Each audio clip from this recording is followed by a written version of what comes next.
जय हिंद फ्रेंड्स, मैं Amit Kumar, air force veteran, आप लोग का अपने चैनल पे दोबारा स्वागत करता हूं। अगर आप मेरे चैनल पे न्यू हैं तो मैं अपना पहला इंट्रोडक्शन दे देता हूं। मैं अमित कुमार पहले भारतीय वायुसेना में था। वहां से 20 साल की ग्लोरियस सर्विस के बाद मैं रियल इस्टेट मार्केट में as a real estate consultant and a real estate educator की तरह काम कर रहा हूं। और मैंने काफ़ी ज़्यादा स्टडी की है इस मार्केट की अभी तक, और काफ़ी लोगों को उनका और dream home and proper investment कराने में काफ़ी हेल्प किया है।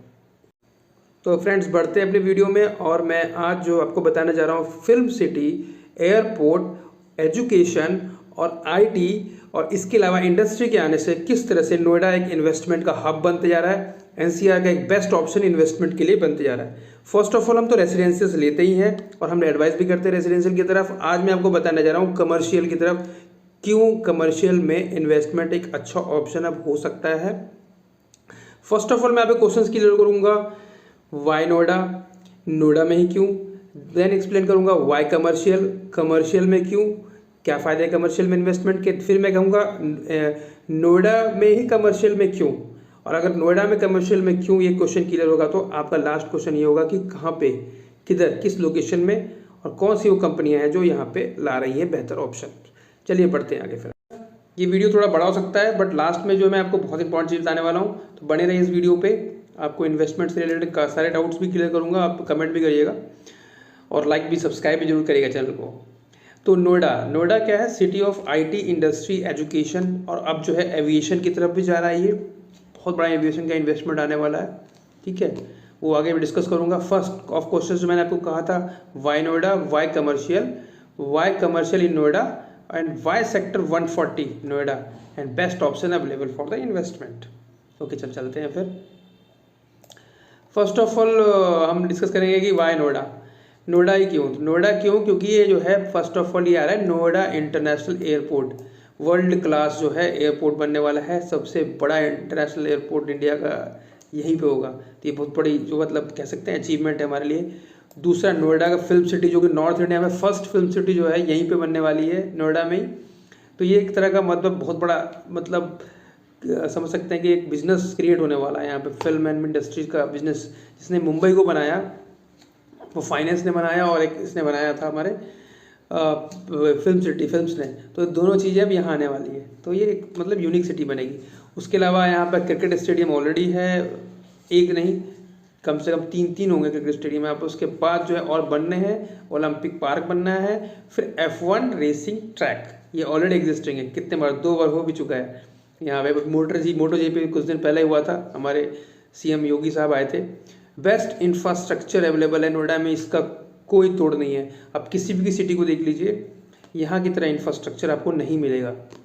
और ग्रीनरी यहाँ पे जो है 65% जो है ग्रीनरी मेंटेन की जाती है हर जगह पे। फर्स्ट ऑफ ऑल गार्डन्स देखिए, बड़े बड़े गार्डन, बॉटेनिकल गार्डन, विद्वन park, Shaheed Bhagat Singh park, Mansarovar park, Yamuna river front भी यहाँ पर प्रपोज्ड है। फिर मैक्सिमम ग्रीन बेल्ट रखा जाता है यहाँ पे, तो इससे कितनी ग्रीनरी मेंटेन रहती है। उसके इन्वेस्टमेंट पे फिर दोबारा आते हैं, ये है एमआरओ हब और ट्रांसपोर्ट हब जो है ये बनेगा। मतलब यहाँ पे एयरक्राफ्ट का रिपेयर भी होगा। फिर एविएशन हब, जहाँ पे एयरपोर्ट की इंडस्ट्रीज प्लान है उनको दिया जाएगा कि अपनी एयरक्राफ्ट को भी यहाँ पे रिपेयर करें। धीरे धीरे मैन्युफैक्चरिंग हब की तरफ इसे कन्वर्ट किया जाएगा। कार्गो हब तो बनने ही वाला है, ये इंडियाज़ बिगेस्ट कार्गो हब बनने जा रहा है यहाँ पे एयरपोर्ट के पास में, बिकॉज ये लैंडलॉक स्टेट है, जिसके कारण जो है यही एक एयरपोर्ट और एक अपना जो है ट्रांसपोर्ट का अपना जो कंटेनर हब है दादरी में, उनको कनेक्ट कर दिया जाएगा एयरपोर्ट से, जिससे कि एक तरह का ड्राई पोर्ट बनने वाला है, जो मैं काफ़ी वीडियो बता चुका हूँ, जो कि यूनिक होगा यूपी के लिए और इस एरिया के लिए, इस जोन के लिए। Chipset park and apparel park and toy city, ये चीज़ें भी यूनिक है यहाँ पे। चिपसेट के लिए जो है यमुना एक्सप्रेसवे इंडस्ट्रियल अथॉरिटी के पास में प्लॉट रखा जा रहा है, अलॉटमेंट की जा रही है। एप्रल पार्क है Noida, greater Noida and even Yamuna में भी रखा जा रहा है। 3 सिटीज़ हैं यहाँ पे जहाँ पर की जा रही है सारी प्लानिंग के अनुसार। टॉय सिटी यमुना एक्सप्रेसवे में आएंगी, जहाँ पर कि इंडिया में टॉयज जो है हम अपने इम्पोर्ट बंद हो जाएगा, हम यहाँ मैन्युफैक्चर करेंगे और इवन उसको एक्सपोर्ट करेंगे दूसरी कंट्रीज़ में। डाटा सेंटर, उसके डाटा सेंटर के लिए प्लॉट ऑलरेडी जो है डाटा सेंटर बन चुका है, आपने देखा है नोएडा में। अब जो है डाटा सेंटर जो है अब कम आ रहा है। दूसरा, यमुना एक्सप्रेसवे इंडस्ट्रियल अथॉरिटी के पास में, यमुना एयरपोर्ट के पास में इसकी अलॉटमेंट चल रही है। फिनटेक सिटी बनेगी यमुना एक्सप्रेसवे के पास में, ये एयरपोर्ट के पास में। ये फाइनेंशियल जितने भी हमारे सिटीज़ होंगी यहाँ पे, जितने भी बैंक्स के सबको प्लॉट्स दिए जाएंगे वहाँ पे। और ट्रांसपोर्ट हब तो मैंने बता ही दिया कि ट्रांसपोर्ट हब बनेगा सबसे बड़ा यहाँ पे। एयरपोर्ट के पास में एक मेट्रो का स्टेशन, एक रेलवे स्टेशन, एक ISBT, वो सारी कनेक्टिविटी एयरपोर्ट के पास में होगी, तो ट्रांसपोर्ट हब बन जाएगा। ठीक है। और फिल्म सिटी के पास में ट्रांसपोर्ट सिटी भी बसाई जा रही है। IT की बात करूँ, IT हब के बाद तो TCS, Infosys, HCL, Cognizant, candour, अपना IT स्पेस, वहाँ पे अपना इन्फोसिस, सारी कंपनियां जो है ना सब IT की तरफ, इधर की तरफ रुक कर। उसका कारण भी है, सबसे सस्ता लीजिंग अभी नोएडा में मिल रहा है। ठीक है, सबसे सस्ती लीजिंग रखी गई है, अफोर्डेबल लीजिंग लगी गई है, और अफोर्डेबिलिटी के साथ कनेक्टिविटी दी जा रही है, एयरपोर्ट दिया जा रहा है, तो यहाँ पे बहुत बड़ा अट्रैक्शन होने वाला है। एजुकेशन अब की बात करूँ तो बड़े बड़ी यूनिवर्सिटीज़, नॉलेज पार्क 1, 2, 3, 4, 5, यहाँ सब में बड़ी बड़ी यूनिवर्सिटीज़ से बड़े स्कूल्स को सब्सिडीज़ के साथ में प्लॉट्स दिए गए हैं कि वो डेवलप करें, और डेवलप हो चुकी है। बड़ी बड़ी यूनिवर्सिटीज़ के नाम मैंने लिखे हैं इसमें, Galgotia university, Gautam Buddha university, Noida medical institute of medical science, Lincoln university आने वाली है, Noida international university already working है। मैनी एजुकेशन इंस्टीट्यूट प्लान है यहाँ पे। ठीक है, और यमुना एक्सप्रेसवे के पास भी प्लान है, तो ये भी करेंगे। ये जो है एक तरह का बहुत आगे देने वाला है। टूरिज़्म का भी एक हब बनेगा। टूरिज़्म का हब ऐसे एक बनेगा क्योंकि यहाँ पे आगरा, मथुरा, वृंदावन जो सारे जो हैं आपके नोएडा से स्टार्ट करिए, एयरपोर्ट के बाद ये सारे शुरू हो जाते हैं। एक हेरिटेज पार्क, पूरा हेरिटेज पार्क की तरह डेवलप किया जाएगा ये मथुरा सिटी को। तो एक तो टूरिज़्म हब तो है ही ये, और बहुत पहले से रहा है, इसीलिए यमुना एक्सप्रेस वे यूज़ हुआ है काफ़ी। अब वहीं पे एयरपोर्ट बन जाएगा तो सारे टूरिज्म को दिल्ली लैंड नहीं करना पड़ेगा, they will land to Noida. तो इस तरह से अट्रैक्टिव है, बहुत ही अट्रैक्टिव लोकेशन रहेगा ये। अब मैं आपके पास नोएडा के बाद आता हूँ वाई कमर्शियल। क्यों कमर्शियली क्यों लेना चाहिए? तो ये बहुत पुरानी हमारी एक कह सकते हैं मुहावरा है, पहले दुकान फिर मकान। तो हमें पहले लेना है दुकान। हम पहले लेते थे मकान, देखिए मकान की बात पहले करते थे, बट अभी जो है पहले जो है दुकान पे ध्यान देना है। एक दुकान से आप कई मकान बना सकते हैं, ठीक है, बट एक मकान से दुकान नहीं बन सकती, ये याद रखिएगा। ये जो है दुकान मतलब आप एक तो मतलब कमर्शियल एक्टिविटी कर रहे हैं जहाँ पर भी बहुत अच्छा रेंटल मिलेगा। मैं आगे एक्सप्लेन करूँगा आपको कैसे ये जो है अच्छा रहता है। अब पहले हम जो बोलते थे ना कि आप कहते थे पहले रोटी, कपड़ा और मकान, ठीक है, तो हम वहाँ भी हम पहले रोटी की बात करते थे। क्यों नहीं पहले हमने बात की मकान चाहिए, रोटी पहले चाहिए, तो इसलिए हम जो कमर्शियल एक्टिविटी पहले करते हैं। हमें अलग बात है, पहले हमने घर लिया, ठीक है, अब सबने घर ले सकते हैं होम लोन लेके। अब आप कमर्शियल की तरफ इन्वेस्टमेंट डाइवर्सिफाइड होगा आपका इन्वेस्टमेंट, ठीक है। और क्यों कमर्शियल अच्छा होता है अब इन्वेस्टमेंट के लिए, पहले तो नहीं था। अब देखिए कमर्शियल एक्टिविटी क्यों अच्छी है इन्वेस्टमेंट के लिए। पहले तो हाई यील्ड रेंटल, यहाँ पे रेंटल का जो ग्रोथ होता है बहुत ही ज़्यादा होता है अगर आप अच्छे लोकेशन पे और अच्छी कंपनी के साथ इन्वेस्ट कर रहे हैं। तो यहाँ पे रेंटल यील्ड हमेशा ही अच्छा रहा है कमर्शियल में, ठीक है। और रेंटल जो रेसिडेंशियल का रेंटल होता है वो एक यूनिक हो जाता है, कुछ और मकान बन जाएंगे फिर यूनिक हो जाएगा। बट रेसिडेंशियल का लोकेशन पे अगर किसी ने ऑफिस खोल लिया है या किसी ने शॉप खोल ली है तो वो उसका रेंट बढ़ने से भी वो जो है वो शॉप नहीं छोड़ेगा, बिकॉज क्लाइंट्स और उसका जो है वहाँ पे पूरा क्रिएट हो जाता है, तो वो वहीं पे अपनी ऑफिस को मेंटेन करेगा, क्लाइंटेज बन चुका होता है, तो जिससे कि उस एरिया का उसका रेंट बढ़ने से भी वो फर्क नहीं पड़ता। तो इस हिसाब से रेंट बढ़ते हैं और डिमांड भी इंक्रीज़ होती है उस एरिया की, जैसे जैसे वहाँ को पैसे बढ़ती है। फिर गेट एप्रिसिएशन पोटेंशियल, इसका एप्रिसिएशन पोटेंशियल बहुत ज़्यादा है इसका जो है ना कमर्शियल का compare to residential, because of this उसकी यूनिकनेस, उसका location plus demand plus availability. Commercial का हर जगह कम होता है, कमर्शियल एरियाज कहीं भी प्लांट एरियाज में, उस पर भी आऊँगा मैं। गुड डाइवर्सिफिकेशन तो है ही इसमें। देखिए डाइवर्सिफिकेशन की बात कर रहा हूँ मैं कि एक रेसिडेंशियल में हर कोई इन्वेस्ट करता है, 1, 2, 3 रेसिडेंशियल ले लिया, रेंट नहीं आएगा, फिर प्रॉब्लम होती है, काफ़ी रेंट की इश्यूज आते हैं। बिकॉज कोई भी मकान लेता है तो वो इसलिए लेता है कि उसके पास घर नहीं होता उस एरिया में, तो काफ़ी एक रेंट कभी भी मतलब एक तरह का रेंट को कह सकते हैं कि कभी भी बंद भी हो जाती है, कई बार नहीं हो पाता है, रेंट मिल नहीं पाता टाइम से। बट एक कमर्शियल अगर डाइवर्सिफाइड कर रहे हैं आप एक कमर्शियल में, तो श्योर रखिए कि रेंट जरूर मिलेगा। बिकॉज एक प्रोफेशनल आदमी जो एक शॉप वगैरह खोलता है, अपॉर्चुनिटी फॉर बिजनेस एक्सपेंशन। अब ये इस पर आ जाता हूँ मैं, बिजनेस एक्सपेंशन की अपॉर्चुनिटीज़ भी होती है। अगर आपका इसको बिजनेस चल रहा है और आपने एक दूसरा ऑफिस लिया है तो आप विदाउट रेंट दिए हुए मंथली मेंटेनेंस पे अपना ऑफिस एक्सपेंड कर सकते हैं वहाँ पे। लॉन्ग टर्म लीज एग्रीमेंट्स, ये लॉन्ग टर्म के लीज एग्रीमेंट्स होते हैं, आपको बार बार चेंज नहीं करना पड़ेगा, जाना नहीं पड़ेगा, उसमें अपना एप्रिसिएशन का क्लॉज देके आप उसको एग्जीक्यूट कर सकते हैं, बिकॉज वो भी चाहता है कि लॉन्ग टर्म हो, कारण है उसका कि उसको बिजनेस चलाने का मौका मिले, है ना। कोई उसमें प्रॉब्लम नहीं है उनको, क्लॉज डाल दीजिए आपकी मार्केट रेट हो या फिर जो है एप्रिशिएट जो है रेंटल वो हमको देना है, they will definitely accept it. फिर हमें प्रोफेशनल टीनेंट्स मिलते हैं, जो मैं पहले बता चुका। Professional tenants in the sense कि वो जो बिजनेस स्टार्ट करता है एक माइंडसेट से करता है कि मुझे चलाना है या फिर एक एग्जिस्टिंग बिजनेस होगा, तो एक प्रोफेशनल ही होते हैं, उनके जीएसटी नंबर और सारे कंप्लायंस करने पड़ते हैं गवर्नमेंट ऑफ इंडिया के, उनको अपने एक्सपेंस में दिखाना भी पड़ता है रेंट वगैरह, तो कहीं ना कहीं वो टाइम पे इसको करेंगे और प्रोफेशनली इसको एग्जीक्यूट भी करेंगे। एबिलिटी ऑफ कलेक्टिव इन्वेस्टमेंट, ठीक है, एक तरह का ये एबिलिटी देता है कि हम एक तरह का कलेक्टिव इन्वेस्टमेंट कर सके, कई लोगों के साथ मिलके कमर्शियल में इन्वेस्टमेंट की जाती है, तो एक एबिलिटी क्रिएट करेगा हर तरह की कि हम कैसे लोग मिलके एक कमर्शियल में इन्वेस्टमेंट करें, जिसमें कि हम कह सकते हैं कि को वर्किंग स्पेस वगैरह में, तो एक वो क्रिएट करेगा, आपको नया एक देगा इन्वेस्टमेंट का option. Instability and consistency of income, ये भी बहुत अच्छी चीज़ रहेगी, ठीक है, एक स्टेबिलिटी बन जाती है, एक तरह का मतलब आपके पास कंसिस्टेंसी आ जाती है इनकम की। हाई कैपिटल ग्रोथ होता है, इसमें भी कोई दो राय नहीं है, कमर्शियल ऑलवेज जो है हाईली कैपिटल ग्रोथ होता है, उसमें बहुत ज़्यादा ग्रोथ है। तो रेंटल इनकम ग्रोथ है इसमें काफ़ी, हाई कैपिटल ग्रोथ के साथ में रेंटल ग्रोथ काफ़ी है। उसके बाद हमें टैक्स एडवांटेजेस मिल जाता है कमर्शियल प्रॉपर्टीज़ में इन्वेस्ट करने से। उसके बाद high demand due to government startup initiative, सबसे मेन होना चाहिए पॉइंट कि गवर्नमेंट के जो इनिशिएटिव है अभी कि काफ़ी तेज़ी से स्टार्टअप को काफ़ी प्रोग्रेस किया है जो प्रेजेंट गवर्नमेंट ने, तो इससे कई ज़्यादा हमें यूनिकॉर्न्स क्रिएट हो गए हैं और सबको एक ऑफिस चाहिए, सबको एक सब वेंडर्स भी बन रहे हैं, वेंडर कंपनीज भी क्रिएट हो रही हैं, सबको एक ऑफिस स्पेस चाहिए होता है better to handle their employees and business को, तो वो बहुत अच्छा क्रिएट करता है ऑफिस स्पेस और इसके लिए रिटेल के लिए। Maintenance paid by the lease holder, ये भी एक इंपॉर्टेंट पॉइंट है। रेसिडेंशियल में कहीं ना कहीं ओनर्स को दिया जाता है ये वाला जिम्मेदारी कि आप अपना मेंटेनेंस पे करिए, बाकी जो वो करेंगे वो अपना वनली रेंट पे करेंगे, बट यहाँ पे बहुत ही क्लियर होता है कि सब कुछ जो है पे करना है इसको टीनेंट को ही। तो फ्रेंड्स एक बेस्ट एग्जांपल दिखाता हूँ आपको किस तरह से कमर्शियल रेसिडेंशियल में डिफरेंस बताता हूँ। एक पर्सन ने जो एक रेसिडेंशियल में इन्वेस्ट किया, अमाउंट किया 50 लाख रुपए का, एक प्लॉट ले लिया, ठीक है।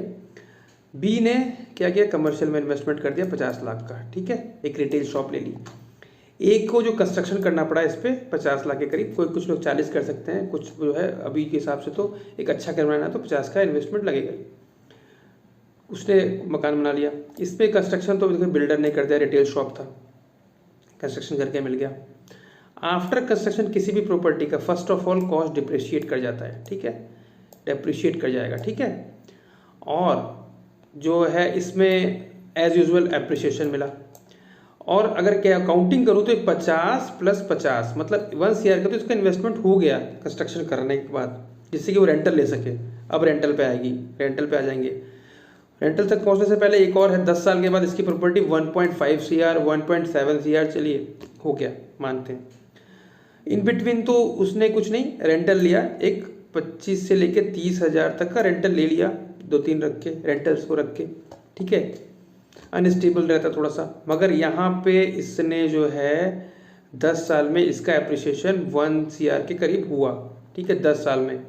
और इस बिटवीन में इसने जो है 40 से 50 हज़ार का रेंटल पर मंथली उठाया, ठीक है। इससे क्या हुआ, एक तो मेंटेनेंस से पहले तो उसको टीनेंट को देना पड़ा, टीनेंट ही देता है, यस। इसमें कहीं ना कहीं जो है ओनर को पर लाइबिलिटी आ जाती है। इसने मेंटेनेंस दिया, उसके बाद जो है इसने अपने लाइफ स्टाइल पे वो पैसा खर्च किया जो इसने 45 से 50 हज़ार रुपये जो कमाता रहा रेंटल से। जैसे कोई कंस्ट्रक्शन पे खर्च नहीं करना पड़ा, कुछ भी नहीं, रिटेल शॉप लिया था, अच्छा रेंटल लिया, उसको अपने लाइफ स्टाइल पे लगाया, इम्प्रूवमेंट किया और भी प्रॉपर्टी ली। यही कह रहा था मैं आपको कि घर जो कमर्शियल जो होता है ना, उससे एक और कमर्शियल और घर ले सकते हैं, बट एक रेसिडेंशियल से ना आप एप्रिसिएशन तो ले सकते हैं जो कि एक ट्रेडिशनल था, बट आप उससे कभी भी जो है दूसरी चीज़ या फिर एक आप रेगुलर अच्छी इनकम लाइफ स्टाइल के लिए इम्प्रूवमेंट के लिए नहीं खड़ी कर सकते। और दूसरी जो है एक चीज़ है, जब एक प्लॉट लेते हैं और एक रेसिडेंशियल लेते हैं, वो एक नेक्स्ट जनरेशन ही कहीं तक हद तक यूज़ कर पाती है, बिकॉज आप तो उसकी EMI देते रह जाते हैं और कई तो बना भी नहीं पाते प्लॉट को, वो रेंट पे ही ज़िंदगी काट देते हैं और कंस्ट्रक्शन नहीं कर पाते। या तो रेंटर रहता है वो इंजॉय करता है, या फिर नेक्स्ट जनरेशन। आपका लाइफ स्टाइल कहाँ गया? आपका लाइफ स्टाइल कमर्शियल में रहा। यहाँ पे आजकल जानते हैं कि जितना आप अपने इस लाइफ को दे पाएंगे वही आप जो है जीते हैं ज़िंदगी को, और बाकी जो है आप जो भी कहिए कितना भी इन्वेस्ट कर लीजिए वो फ्यूचर जनरेशन को चला जाता है। तो ऐसा इन्वेस्टमेंट करिए कि जाए जनरेशन को, बट हाँ जब तक हमारे पास रहे हम उसका अच्छा इनकम भी ले सकें। तो इससे आपको क्लियर हो गया होगा कि कैसे एक रिटेल और कमर्शियल इन्वेस्टमेंट किस तरह से एक अच्छा साबित होता है और कितना कैपिटल के साथ साथ जो है एक रेंटल भी ग्रोथ देता है। अब हम चलते हैं कि वाई कमर्शियल इन नोएडा, ये भी एक अच्छी क्वेश्चन है, क्यों कमर्शियल करना चाहिए। नोएडा में जो है दिल्ली में 30% कमर्शियल परमिटेड किया गया है गवर्नमेंट की द्वारा, बट वेर एज गुरुग्राम में 25% कमर्शियल बना सकते हैं आप, ठीक है। बट नोएडा में ओनली 4.9% का कमर्शियल परमिटेड है, चाहे कोई भी बिल्डर को इतना ही कमर्शियल बना सकता है, ठीक है। तो ये एक बहुत बड़ा जो रिस्ट्रिक्शन है कमर्शियल के, यही बढ़ाता है डिमांड को, less supply and more demand, और फ्यूचर यही होने वाला है नोएडा का। यहाँ पे रेसिडेंशियल तो होंगे ही, इंडस्ट्रियल भी होंगे, बट कमर्शियल के लिए 4.9 ही छोड़ा जाएगा, जिससे कि यहाँ काफ़ी डिमांड रहती है। कहीं भी आप अगर देखेंगे तो अच्छा डिमांड क्रिएट होता है अगर आप लोकेशन के हिसाब से इन्वेस्ट करते हैं कमर्शियल में। और देखिए ऑफिस का भी डिमांड, रिटेल की तो है डिमांड, तो ऑफिस भी इंडिया में 50 से 55 मिलियन स्क्वायर फीट की डिमांड क्रिएट होने वाली है इंडिया में। तो कि कहाँ पे खुलेंगे ऑफिसेज? यहीं खुलेंगे ऑफिसेज जो है, इसी लोकेशंस पे खुलेंगे जहाँ पे आपके कमर्शियल परमिटेड होंगे, और वो खुलने से जो है वहाँ पे डिमांड कम होगी। और नोएडा में एयरपोर्ट आ रहा है तो आप समझ सकते हैं कितने ऑफिसेज खुलने हैं और कितने सारे सेक्टर्स को यहाँ पे अभी आना है। तो वो जो है इस एरिया को किस तरीके से प्राइम बनाएंगे, और नोएडा में हमेशा ही डिमांड ज़्यादा और सप्लाई कम रहेगी, और that will increase your investment rate. चलिए अब आगे बढ़ते हैं। वाई सेक्टर 140 को मैंने चुना है? बिकॉज सेक्टर 140 जो है इसका लोकेशन बहुत प्रीमियम है, ये नोएडा में पड़ता है, नोएडा एक्सप्रेस पे भी पड़ता है।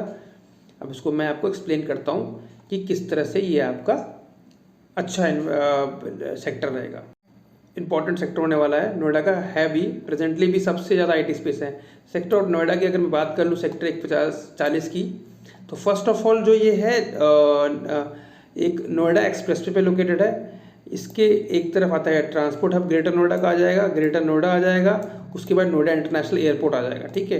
तो ये एक ऑफिस स्ट्रेटेजिकल लोकेशन बनता है इन्वेस्टमेंट के लिए। और दूसरा एक तरफ न्यू दिल्ली मेट्रो स्टेशन और न्यू दिल्ली स्टेशन रहेगा एक तरफ, और दूसरी तरफ IGI एयरपोर्ट। तो मतलब इस वाली जो एक स्ट्रेच पे रहेगा, ये नोएडा एक्सप्रेस पे है, और यहाँ से चले जाइए तो एक तरफ नोएडा एयरपोर्ट, यहाँ से एक तरफ जाइए तो नोएडा एयरपोर्ट जाएगा, और यहाँ एक तरफ जाएगा इसका IGI, और बीच में आएगा न्यू दिल्ली स्टेशन, और यहाँ आ जाएगा ग्रेटर नोएडा।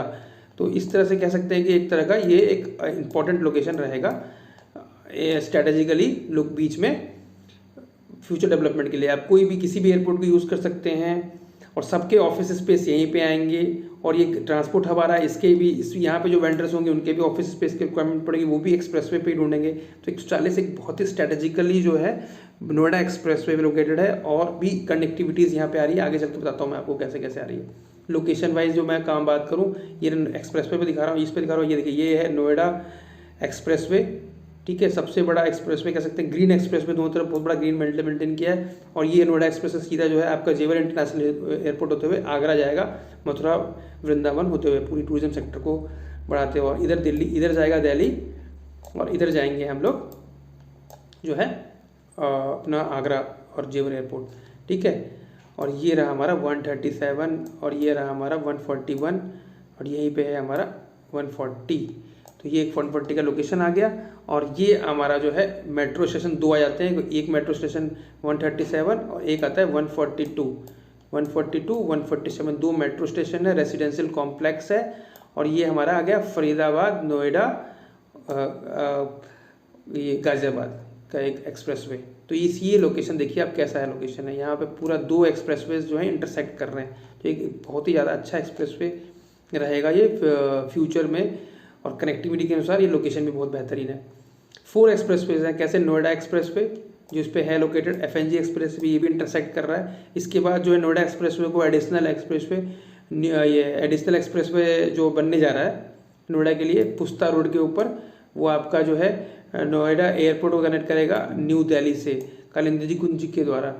इसके बाद एक्सटर्नल पेरिफेरल एक्सप्रेसवे, ये भी एक्सप्रेसवे जो है यमुना अपना यमुना एक्सप्रेसवे पे जो कि इससे कनेक्टिविटी है नोएडा एक्सप्रेसवे उस पर इंटरसेक्ट कर रहा है। तो ये कहीं ना कहीं जो है 4 एक्सप्रेसवे से कनेक्ट होगा ये एरिया आपका 140। उसके बाद मैं आगे बात करूँगा 3 मेट्रो स्टेशन है यहाँ पे। 3 मेट्रो स्टेशन कौन से हैं? 137 है, 142 है।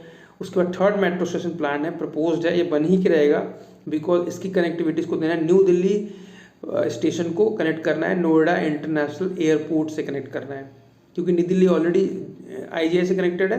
तो ये IGI से न्यू दिल्ली से लेके नोएडा इंटरनेशनल एयरपोर्ट को इसे कनेक्ट करना है, ठीक है। तो ये कनेक्टिविटी आएगी। तो इसका बिग स्टेशन नोएडा एक्सप्रेसवे पे ही प्लॉट है, एरियाज अवेलेबल है, तो वहीं से जाने का प्लान है इसका। फिर going to a biggest IT park. Biggest IT park कैसे बनेगा ये? क्योंकि यहाँ पे जो है ये यहाँ पे आप देखिए बहुत सारी जो है इंडस्ट्रीज ऑलरेडी यहाँ पे वर्किंग है। इंडस्ट्रीज की बात करूँ, देखिए कैंडोर है, कॉग्निजेंट है, जेनपैक्ट है, stellar IT solutions, info space, signature tower, HCL का बहुत बड़ा एकेडमी और उसकी जो टेक पार्क है, इन्फोसिस है, TCS अवेलेबल है, ठीक है। TCS अपना पार्क भी प्लान कर रही है 75 एकड़ में। उसके अलावा ब्रिटिश एयरवेज का ऑफिस और इंडिगो भी अपना ऑफिस ढूंढ रही है। ब्रिटिश एयरवेज का ऑफिस तो ऑलरेडी 140 में है। तो कहीं ना कहीं जो है यहाँ पे ऑलरेडी जो है एग्जिस्टिंग IT पूरी सेक्टर, ऑफिस स्पेस का सेक्टर ये बना हुआ ऑलरेडी 140। और भी कंपनीज जो है यहाँ पे अपने प्रोजेक्ट्स लेके आ रही हैं स्पेस के।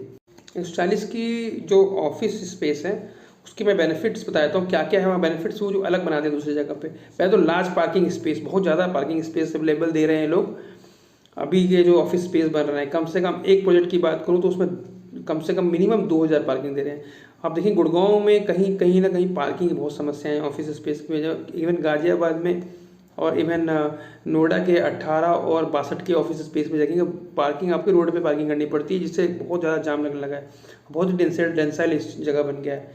बट यहाँ पे लार्ज पार्किंग स्पेस है। सेमिनार हॉल रखे जा रहे हैं बड़े बड़े, उसमें जो नए जो ऑफिस स्पेस आ रहे हैं। बिजनेस सूट्स हैं for this stay and discussion के लिए, बड़े बड़े सेमिनार हॉल, सूट्स। उसका डाटा सेंटर्स का भी क्रिएशन किया जा रहा है। हर एक में अपना डाटा सेंटर स्टोरेज रहेगा जिससे को डिपेंडेंट ना रहना पड़े। प्रीमियम क्लब एंड पूल्स भी रखी जाएंगी, जिससे कि आप कोई डिस्कशन के लिए बाहर से अगर आ रहा है कोई अगर ग्रुप ऑफ बिजनेस ग्रुप, तो उसके लिए प्रीमियम क्लब्स एंड पूल्स रखे जाएंगे। Fitness room and luxury gyms भी हैं वर्कर्स के लिए, कि अभी आप स्ट्रेस रिलीज के लिए बहुत ज़्यादा ध्यान दिया जा रहा है कि आपके हेल्थ के ऊपर और स्ट्रेस रिलीज के लिए। तो जिम्स एंड जो है आप समझ सकते हैं कि फिटनेस एंड स्पा सेंटर्स वगैरह को भी क्रिएट किया जाएगा वहाँ पे। High and retail shops and food courts रहेंगे 24x ऑपरेशन के साथ में, जिससे कि ये मतलब कभी भी इसे यूज़ किया जा सके। फॉरेन क्लाइंट से वर्किंग जो कंपनीज हैं उनके लिए भी हेल्प हो। इलेक्ट्रॉनिक व्हीकल चार्जिंग पॉइंट्स जो है बहुत ही इंपॉर्टेंट है आजकल के टाइम में, और जो कि बहुत कमी है इंफ्रास्ट्रक्चर में। आप देखेंगे दिल्ली वगैरह के ऑफिस में सिक्योरिटी 5 लेयर की दी जा रही है, यहाँ पे रखी जाती है, बहुत बेस्ट लेवल की सिक्योरिटी रखी जाती है। A+ के एक ऑफिस है, ये स्पेस है। 24x7 ऑपरेशंस होते हैं। और मैं आगे बात करूँ तो कहीं ना कहीं इसमें जो है एलिवेटर्स भी वर्ल्ड क्लास लेवल के एलिवेटर्स वगैरह रखे जा रहे हैं यहाँ पे, जिसमें कि कह सकते हैं कि एक ऑफिस स्पेस में आपको 8 जो है एलिवेटर्स मिलेंगे, लिफ्ट्स मिलेंगे, जिससे कि आप तुरंत जो है रीच कर सकते हैं, ठीक है। और अगर मैं कनेक्टिविटी की दोबारा से तो बात कर दूँ तो इसका सबसे ज़्यादा एक और कनेक्टिविटी का फ़ायदा है यहाँ पर कि जेवर एयरपोर्ट आप 30 मिनट में पहुँच सकते हैं, दिल्ली एयरपोर्ट 35 मिनट में पहुँच सकते हैं वाया प्रपोज्ड FNG और एक्सटर्नल पेरिफेरल एक्सप्रेस में। तो बता ही दिया मैंने आपको कि वो भी कनेक्टिविटी है इसके साथ में। और एक और चीज़ है जो कि बहुत ज़्यादा इंपॉर्टेंट बनाती है किसी कमर्शियल स्पेस को, वो है वहाँ की डेंसिटी और वहाँ का पॉपुलेशन। तो एक्सप्रेसवे पे जो है रेजिडेंशियल कॉम्प्लेक्स एक बहुत ही प्रीमियम और अल्ट्रा लग्जरी सेगमेंट्स के आने जा रहे हैं। आप जानते हैं सेक्टर 94 में जो है एक फ्लैट की कॉस्ट जो है जो L&T वगैरह बना रही है, वहाँ 4 से लेकर 6 करोड़ तक के फ्लैट्स बन रहे हैं उसमें। तो आप समझ सकते हैं कि किस मतलब जेंडरी और किस तरह के जो स्टेटस के और किस तरह के जो वहाँ पे लोग रहेंगे, और जो कि काफ़ी हेल्प करेंगे उस एरिया नोएडा एक्सप्रेसवे के प्रोग्रेस के लिए।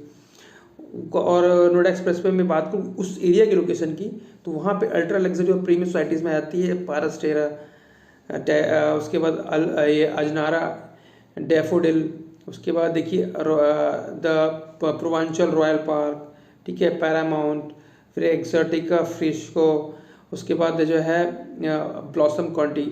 ये सारी प्रीमियम सोसाइटीज़ हैं इस लोकेशन में अवेलेबल हैं ये सारी जो है, और ये काफ़ी डेंसाइल बना देती है। वहाँ रेसिडेंशियल अगर ऑफिस स्पेस के पास में रहने की भी जगह मिल रही है तो ये भी एक बहुत अच्छा पॉजिटिव रहेगा ऑफिस स्पेस के डेवलपमेंट के लिए और रिटेल के चलने के लिए, दोनों के लिए काफ़ी अच्छा रहेगा।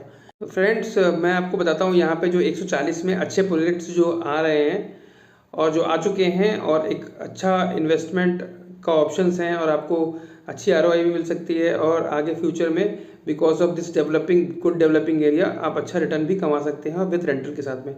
GY मेंटेस है इसमें पहले नंबर पे, और जिसमें कि अच्छा ऑफिस स्पेस है, नीचे रिटेल है और उसमें क्लब हाउस भी है, और मतलब एक तरह से 3 डिग्री सोच के उसको बनाया गया है कि सब तरह की चीज़ों को रख के एक अच्छा ऑफिस स्पेस दिया गया है विद रिटेल और फूड कोर्ट के साथ में। एक भूटानी का साइबर था में इसमें भी जो है ये एक्चुअली बहुत पहले लॉन्च हुआ था, अंडर कंस्ट्रक्शन है। इसे एक यूनिक कॉन्सेप्ट पे बनाया जा रहा है, इसका आर्किटेक्चर बहुत डिफरेंट है। इसमें भी जो है स्काई मॉल रखा गया है, तो इसको भी आप देख सकते हैं। इसमें भी अच्छा इन्वेस्टमेंट ऑप्शन है और साथ ही अच्छा रिटर्न आप कमा सकते हैं। साथ ही साथ आगे फ्यूचर में कोवर्किंग स्पेस के साथ साथ आप लॉकेबल भी ले सकते हैं, और GY मेंटेस में भी दोनों ही ऑप्शंस अवेलेबल होते हैं। अब हम स्प्लेंडर में चला जाए, यहाँ पे भी लॉकेबल और कोवर्किंग स्पेस है, और ये जो कंपनी है ये गुड़गांव में जो है पहले अच्छा काम कर चुकी है। इसके अलावा कई सिटीज़ में इन्होंने कंस्ट्रक्शन किया है। तो ये है स्प्लेंडर के बाद मैं कहूँगा CRC फ्लैगशिप। तो फ्लैगशिप ये भी ऑफिस लॉकेबल के साथ साथ जो कोवर्किंग देती है, और ये भी एक अच्छे कॉन्सेप्ट पे बना रहे हैं। और जो है ये मेरे चौथे नंबर पे फेयरफॉक्स इयॉन जो है इसका भी एक आर्किटेक्चरल अलग कॉन्सेप्ट है। इसमें भी आप ऑफिस और रिटेल में अच्छा इन्वेस्टमेंट कर सकते हैं। क्रासा ऑलमोस्ट जो है स्ट्रक्चर वगैरह कंप्लीट हो चुका है क्रासा का, इसमें भी आप जो है एक अच्छी रेट में एंट्री कर सकते हैं। बट अगर रेट की बात करूं, अगर रेट और अच्छे इन्वेस्टमेंट की बात करूं, कहीं ना कहीं इन प्रोजेक्ट्स में GY जो है नंबर 1 पे है, बिकॉज इसमें अच्छा रेट है। अभी इन्होंने गाविया गोयल जो डॉटर है इनके नाम से इन्होंने कंपनी शुरू करी थी, तो एक अच्छा रिटर्न ये अपना एक अच्छा इन्वेस्टमेंट को साबित करना चाहते हैं। साथ ही अगर बाकी प्रोजेक्ट्स भी इसमें काफ़ी अच्छे हैं, आप जो है इस लोकेशन पे एक अच्छा इन्वेस्टमेंट करके एक अच्छा आउटपुट पा सकते हैं। तो और बिकॉज ऑफ उसका रीज़न भी है, यहाँ पे मैंने जो बताया लोकेशन के साथ साथ जेवर इंटरनेशनल एयरपोर्ट और फिल्म सिटी, जो भी ऑफिस स्पेस यहाँ फ्यूचर में आएंगे वो जो है आना इसी एरिया में 140 में ही है। कारण है उसका बताया मैंने आपको, एक तो एक्सप्रेसवे पे लोकेशन और FNG, वहाँ से FNG फरीदाबाद, नोएडा, गाजियाबाद जो आगे जाके गुड़गांव को भी फरीदाबाद कनेक्ट करेगी। और फरीदाबाद गुड़गांव में आप जानते हैं कि एयरपोर्ट है, तो एक FNG के थ्रू एयरपोर्ट को कनेक्टिविटी मिलेगी इस लोकेशन को। और पहले ये न्यू दिल्ली से जाना पड़ता है इसको, तो न्यू दिल्ली में कहीं ना जगह एयरपोर्ट की तरफ जाते वक्त जाम है, तो आप समझ सकते हैं FNG के थ्रू यहाँ पे इसी एरिया में पहले ट्रैफिक हिट आएगा, उसके बाद यहाँ से जेवर इंटरनेशनल एयरपोर्ट की तरफ ट्रैफिक जाएगा after the completion of FNG। और भी एक्सप्रेसवे से बताया मैंने, काफ़ी कनेक्टिविटी, काफ़ी लोकेशन यूनिक रहेगा, स्टार्टअप्स आएंगे, और जो है एजुकेशन का हब और जो है फिल्म सिटी, इसको ऑफिस स्पेस की डिमांड बहुत तेज़ी से बढ़ा रही है। और एक अच्छा समय कह सकता हूँ कि अभी है, बाद में आप जैसे गुड़गांव में इन्वेस्ट नहीं कर पाए, वैसे भी यहाँ पे भी इन्वेस्टमेंट के लिए आपको काफ़ी कैपिटल की ज़रूरत पड़ेगी फ्यूचर में। तो इस पर जरूर ध्यान दें कमर्शियल की इन्वेस्टमेंट की तरफ में। और कोई भी डाउट हो तो प्लीज़ जो है कमेंट करें, और मेरा नंबर जो है इसमें मैं नंबर आपको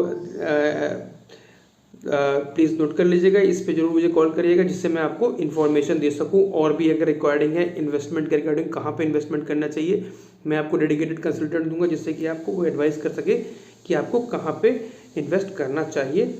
और अगला कौन सा वीडियो देखना चाहेंगे उसके बारे में भी जरूर कमेंट में बताइएगा, और सब्सक्राइब करना मत भूलिएगा इस फौजी भाई को।